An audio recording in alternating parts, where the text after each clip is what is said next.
ஒரு தாத்தா எல்லார் வீட்டு செவுத்துலையும் ஸ்ரீ இன்னைக்கு போயிட்டு நாளைக்கு வாணி எழுதிக்கிட்டு இருக்காரு. அதை பார்த்த ஹீரோ சொல்கிறான், இன்னும்மா இதெல்லாம் நம்பிக்கிட்டு இருக்கீங்க? அந்த தாத்தா சொல்கிறாரு, ஒன்று ஒரு நாள் ஸ்ரீ தூக்கிட்டு போவா, அப்போ தான் நீ இதெல்லாம் நம்புவோம். நம்ம படத்தோட ஹீரோ ஃபேஷன் டெக்னாலஜி படிச்சுட்டு அந்த ஊர்லேயே டெய்லராக வேலை பார்த்துக்கிட்டு இருக்கான். இப்போ அவங்ககிட்ட ஒரு பொண்ணு வரா, நான் வருஷம் வருஷம் நடக்கிற கோயில் திருவிழாவுக்கு வருவேன், போன வருஷம் தான் உங்களை மீட் பண்ணேன், எனக்கு இந்த லெஹங்காவை நாளைக்குள்ளே தச்சு கொடுக்க முடியுமான்னு கேட்டுட்டு நம்ம நைட்டு கோயிலில் மீட் பண்ணலான்னு சொல்லிட்டு போயிடா. இதை கேட்டதும் ஹீரோ போய் அந்த பொண்ணை பற்றி அவன் ஃப்ரெண்ட்ஸுக்கிட்ட பேசிக்கிட்டு இருக்கான். இப்போ அந்த பொண்ணை மீட் பண்ணுறதுக்காக நைட்டு கோவிலுக்கு போகிறான். அவனும் ஒரு லெட்டரை கொடுக்குறான். லெட்டரை கொடுத்து இவனும் லவ் லெட்டர்னு நினச்சி வாங்கி வச்சுக்கிறான். இப்போ நம்ம படத்தோட ஹீரோவோட ஃப்ரெண்ட்ஸ் 2 பேரும் அங்கே போயிட்டு இருக்கும்போது அந்த ஊர் லைப்ரரியன் சொல்கிறாரு, இந்த டயத்தில் தான் ஸ்ரீ அதிகமாக இங்கே அலைஞ்சிக்கிட்டு இருப்பான், இந்த டயத்துலலாம் யாரும் வெளியில் வரக்கூடாதுன்னு சொல்லி அவனோட பயமுறுத்தினதும் அவன் பயந்துக்கிட்டு அங்கேருந்து ஓடிடுறானும்.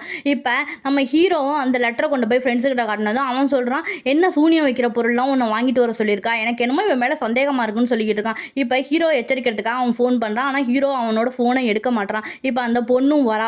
பொண்ணு வந்தவ அவனை எங்கேயோ பேசி அழைச்சிட்டு போகிறான். அந்த பொருள்லாம் அவன்கிட்ட இருந்து வாங்கிக்கிட்டு அவனையும் வெளியில் எங்கேயோ கூட்டிகிட்டு போயிட்டு இருக்கா. இதோட பார்ட் 2 வேணும்னா கமெண்ட் பண்ணுங்கள்.